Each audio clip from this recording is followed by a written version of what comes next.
self buffs, a summon, and big melons. These were the ingredients chosen to create the perfect girl. But Hoyoverse accidentally added an extra ingredient to the concoction, Chemical X. Thus, Aglaea was born. Yep, that's 100% what happened. My uncle at Hoyo told me. Hello everyone, 3.0 is around the corner and bringing us the new Remembrance path, aka the Memosprite path. Along with that will be another power spike in our characters, just like when Jingliu and Aglaea released. I originally wanted to add Remembrance Trailblazer, but that would actually take too long, so I'll just make a dedicated video for them instead, unless I cover her up, I don't know. This video will talk about version 3, which had some changes and nerfs to Aglaea.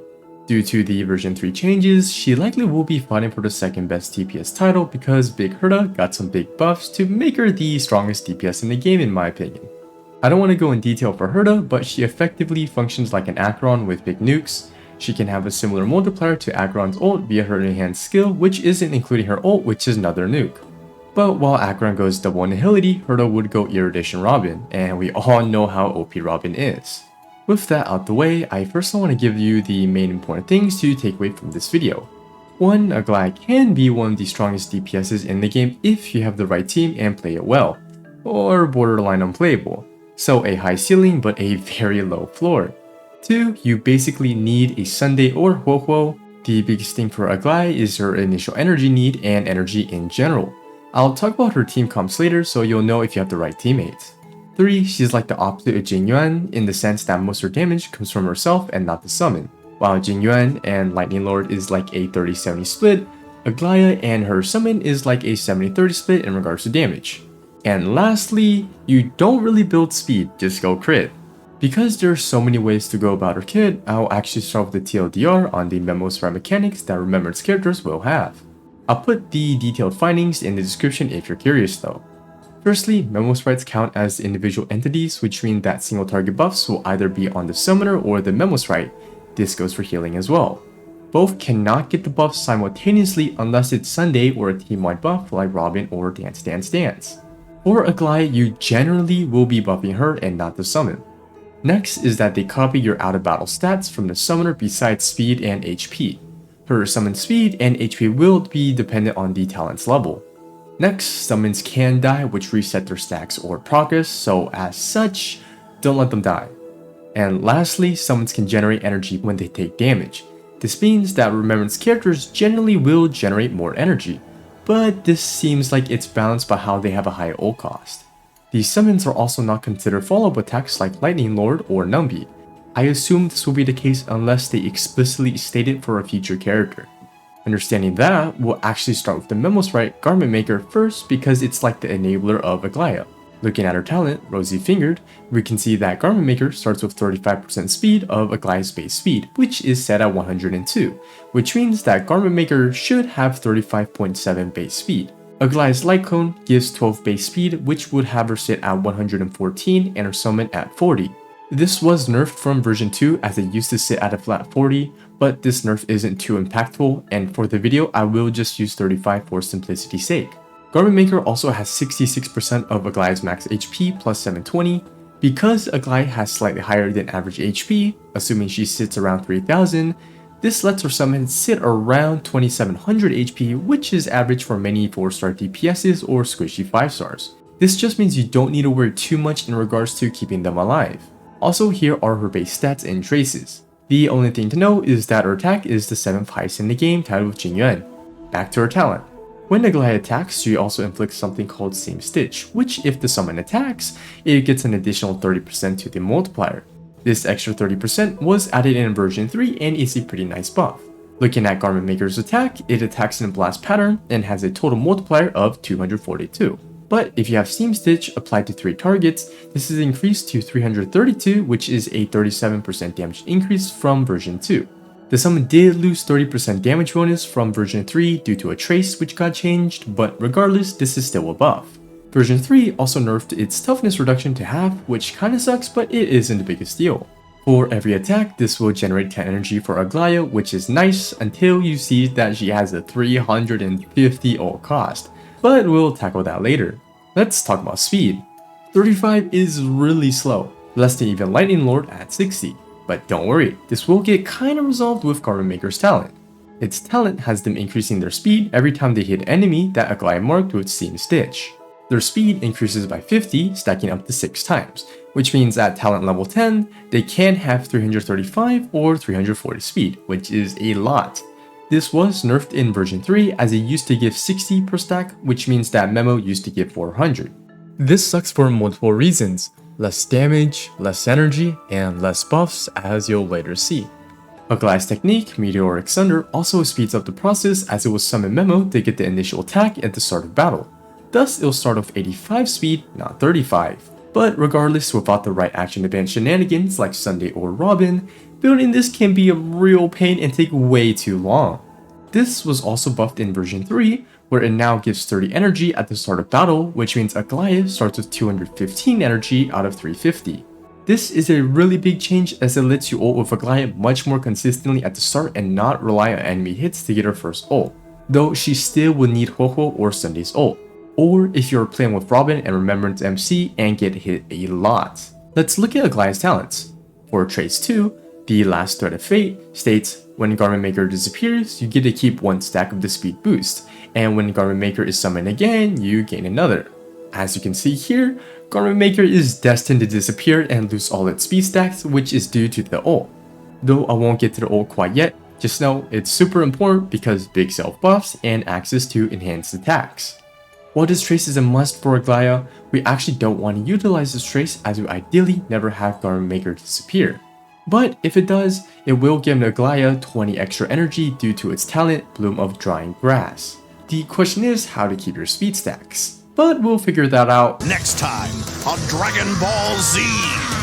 Moving to Trace 3, Speeding Soul, this was completely reworked to give Aglaea 50% of her energy at the start of battle, just like Firefly.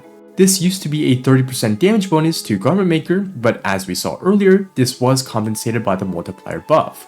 This is an amazing change for overworld and normal play such as the simulated universe, as trying to build 350 energy at the start would have been an absolute nightmare. Now for her most important trace, which takes a page out of Jingliu's book. She gains an attack conversion equal to 720% of Aglaea's speed plus 360% of Garmentmaker's speed. I'm here to answer 3 questions. 1. How much speed can we expect to get? 2. How much did we lose from version 3 nerfs? And 3. Is it better to go crit or speed? Firstly, Aglaea with speed boots and at 6 stacks will at minimum have 217 speed, while Garmentmaker would have 335. She gets speed from her ult, which I'll get to later. This means she should get 2768 attack, while pre-nerf would have given her 3002, which losing 250 attack isn't the end of the world. Jingliu in comparison gets 2269 attack assuming you have her signature. Now, is going speed or crit better for someone like Aglaea? Well, let's find out. For this scenario, I will use the free-to-play light cone Genius's Greetings with no supports. For my calculations, I will use the Hero of Triumphant Song Relic and Rudolent Arena Planer, Career Body, Speed Boots, Lightning Orb, and Attack Rope. Assuming it's raw, I get this arbitrary number of 56,200. Now, if I added 4 crit damage rolls to all 5 relics which can get the stat, our damage jumps to 82,034. Now, if I swap to 4 speed rolls instead, our damage jumps to, drumroll please, 59,500. A roughly 6% damage increase if you build full speed. Yeah, you actually don't build speed besides what's necessary for your team's rotation. The conversion rate is not that good because she gets so much from the talent itself. She also only has 2 main speed breakpoints, 200 and 300, which I'll explain later. Her speed tune is actually too complicated for me to calculate because her speed ramps up at weird intervals which would heavily vary. As such, I just have a constant 6 stacks, but all you need to know is that as long as you have speed boots, you probably don't need to get speed substats. The TLDR is also just build crit. The next question that arises is how much worse is going attack substats from crit? Well, let's just look at Jingliu, who also gets a lot of attack. Using my own build, we can see that attack percent isn't that far off, so don't feel too bad if you get attack percent rolls. But of course, aim for crit. Also, you definitely want a Lightning Orb because you get so much attack, just like Jingliu. Moving to her skill, this can heal her summon. But if the summon isn't present, it summons Garmentmaker and it gains a 100% action advance. This skill generally shouldn't be used, as your healer or shielder should be the one keeping Garmentmaker alive. As such, the only time you should cast it is when Garmentmaker gets disappeared due to the ult or somehow dies. This means she should be spamming her basic attack, Thorn Nectar, which will make her very SP positive. This skill also only generates 20 energy, which is why it's not worth overusing her basic, which also generates 20 energy.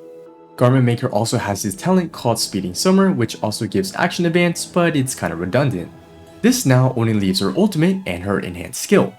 Her ultimate, Dance Destined Weaveress, will summon Garmentmaker if it disappeared or heal if it didn't. Then, Aglaea enters the Supreme Stance and gain a 100% action advance. During this time, she gains 15 speed per stack that Garmentmaker has, so a total of 90 speed. This is why we saw her at above 200 speed when I did the math earlier. The main thing is that she gets access to her enhanced basic attack, Slash by 1000-fold Kiss, which has a big PP multiplier, which I'll get to soon. Garmentmaker is now immune to CC, which isn't really important.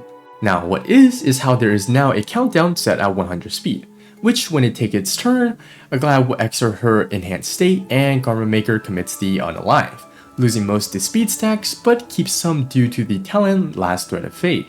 But if you ult before she exits this state, it resets the timer back to full. As you consume, keeping her in this enhanced state and having her ult up is our main priority, just like it is for Jingliu trying to stay in transmigration state. There's only two main things to talk about regarding the ult. The first is the 100 speed limit. Just like Firefly, the question is how can we get the most actions during this time so we can get the most amount of cool basic attacks. For Firefly, because her timer is set at 70 speed, she only needs 210 speed to get 4 enhanced attacks. For Aglaea, hers is at 100. The math looks something like this. 10,000 action value divided by 100 speed equals 100 action value. As you can see from my chart, this bar represents 100 action value. By doing the extra maths, we can see that 200 speed nets us 3 turns, while 300 speed can get us 4. But because 300 is so high, it isn't possible without someone like Asta, so we just focus on the 200 mark. Because her speed generally ramps up, with her starting around 3 to 4 stacks when she enters the state, this means at minimum she should have 172 or 187 speed respectively. But remember, she now immediately gets action advance, so she gets an extra enhanced basic attack, which also now granted speed stack due to it being considered a coordinated hit between her and Garmentmaker. So this means you usually should start around 4 to 5 stacks, which means you are barely off the 200 mark. This is also influenced by the summon attacking during this time, which would push you to 6 stacks faster than expected, which is why I say don't worry about speed. But something to consider is how action advancers like Sunday and Remembrance MC influence the speed tune. Looking at my chart, we can see how 200 speed gets us 3 turns. But what if Sunday cuts us off midway? Looking at the blue, we can see that we still only get 3 turns if Sunday is pretty slow as well. The ideal situation would look something like this with an Aglaea with above 200 speed. Aglaea takes her first turn and Sunday action advances very soon after. Aglaea gets her third turn normally and Sunday gets one last action advance before her state ends, which gives us a 4th turn. You can also have Sunday action advance after Aglaea's second action, which is shown with the purple. I can't give the exact numbers because it would vary so much, so I just gave the general gist of the idea. With that out the way, we can lastly talk about what to do if we manage to get your ult back before the state expires with the help of Sunday and Huohuo. Though you can just go ahead and cast it again and basically just get an extra turn, this runs the risk of you not having enough energy to ult again before the state ends, which could cost you your speed stacks. As such, when you recast ult, ideally make sure you have Huohuo and or Sunday's ult on standby and cast it right before the ult expires to give yourself the most amount of time. During this time, Memo will likely only attack 3 times from the 4 that was pre-nerf, granting you only 30 energy. This honestly is not a lot, so you really gotta get the energy elsewhere. If you can't consistently keep her in the form, your damage will greatly suffer. Let's now move on to her enhanced basic attack, Slash by 1000-fold Kiss. This attack does not consume nor generate SP, but it does give 20 energy. Here, we get a joint blast attack which takes account for Aglaea's and Garmentmaker's attack to deal damage. It basically has a multiplier of 720%, but it was nerfed from 792, which is a 9% decrease from version 2. But the main thing to know is how it separates Aglaea's and her summon's attack. Though they both generally should have the same stats, this is excluding in combat buffs. As such, to get the full buff compared to our standard characters, you'll need to buff both Aglaea and her summon. I will use these imaginary numbers to demonstrate. If Aglaea and her summon both did 10 damage, this would total to 20. But if you only buffed one by 20%, this would jump to 22 damage. But what if we were to have a singular multiplier of 20 and get a 20% buff? Then it'd go to 24 damage. As you can see, this is a slight issue for characters that have single target buffs, as you would aim it on Aglaea, missing out on some damage, but AoE buffs like Robin or Sunday will resolve this. This 720 multiplier is also very dang high and is just like Facial Soul at 700, enough said. While this is very impressive, it doesn't really compare to the nukes that Acheron and Big Herta have, which sits around 1500. Now, what's notable is actually the speed and how fast these nukes can be dished out. Before I discuss her and her ideal teammates, I'll quickly go over her Eidolons, which kinda got changed. Her E1 got nerfed and is now just okay after version 3. This is because you still need them to consecutively act to get the max defense shred stacks, but now up from 2 to 3 actions. If a teammate acts, then this count gets reset. The total defense shred is now only 42% rather than 50. But because your teammates are gonna mess it up, I assume you usually will only stay around 28% on average, which is a 19% damage increase, which isn't too bad, with 42% defense shred resulting in a 28% damage increase.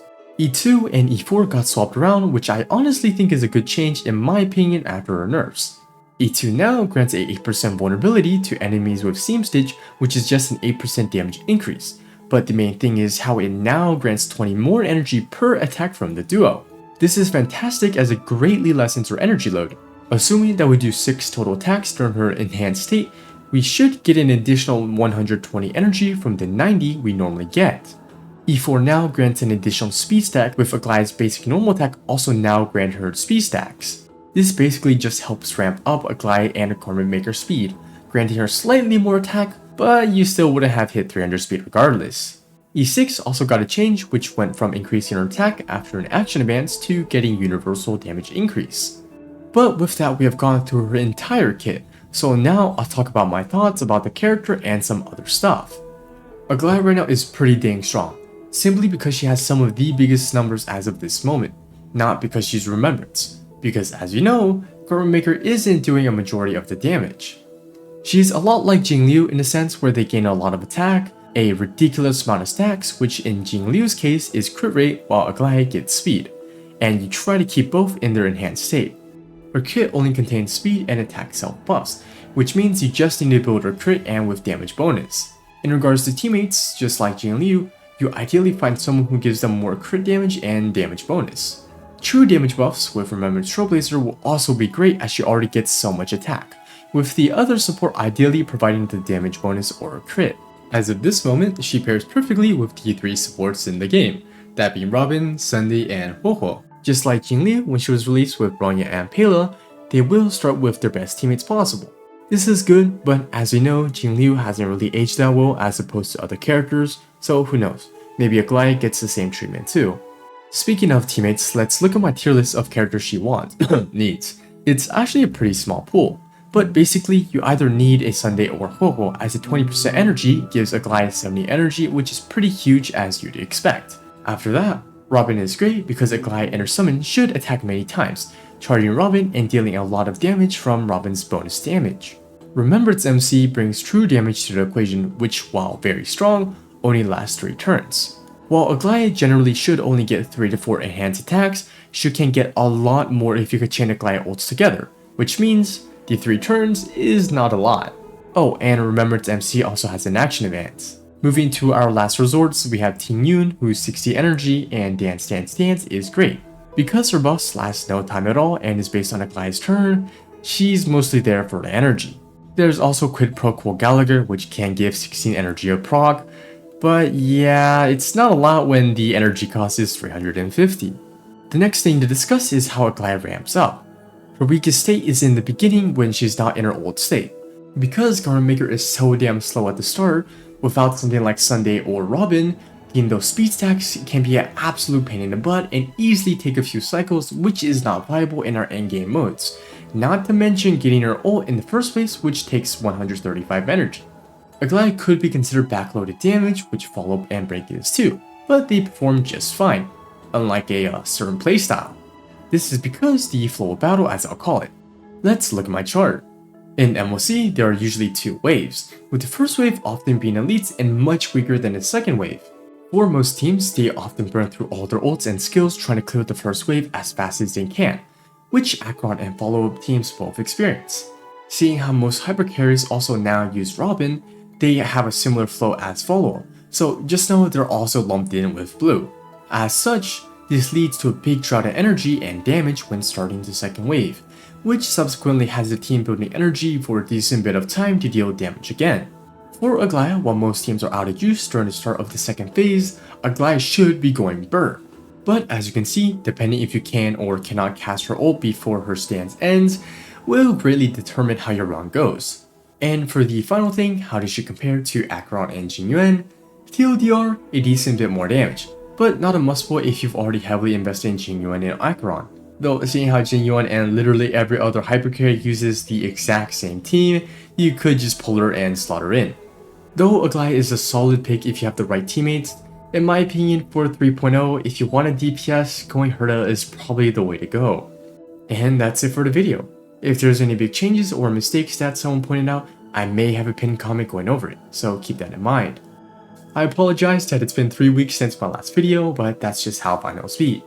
I shouldn't go back to a weekly upload because it's winter break time, which gives me more time to do YouTube. Also, I may stream, but gotta make a poll first to know what people want to watch. I've been playing League and Marvel Rivals, so let me know if you want to watch that. And yeah, I appreciate you all watching this video, and hope to see you in the next one. Peace!